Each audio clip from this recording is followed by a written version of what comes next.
How much do you know about the enslaved ancestors of the famous Jackson family? I'm Andre, and I'm a genealogist who helps people to discover their history.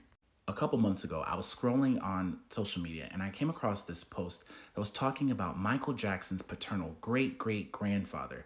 It had all this information on there that was really fascinating. However, I noticed there wasn't information that was cited. There wasn't any person that was credited with providing this information on this post. And being a genealogist who's really interested in family oral history, as well as using the traditional records and being able to substantiate claims, I'm also really interested in DNA. So I wanted to see if I could find out any information about the Jackson family.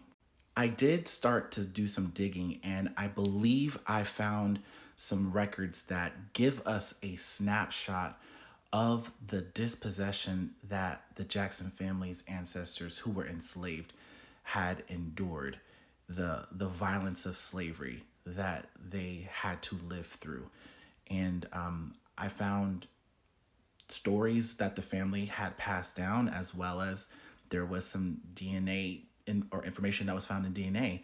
So I put all this together and I wanted to share what I found.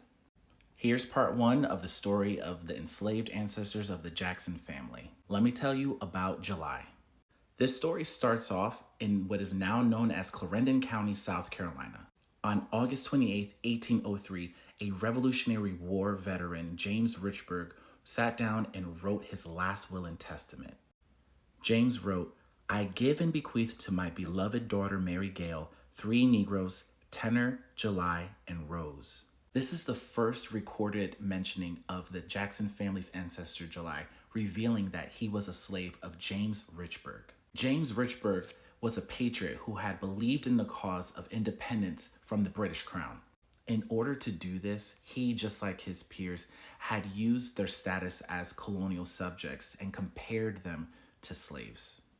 James and the other patriots used slavery as a basis to understand liberty and justice. Slaves embodying abject blackness provided a basis for these white males to imagine and create the United States of America. To paraphrase Keeanga-Yamahtta Taylor, slavery's existence crystallized the moral valiance of freedom and liberty.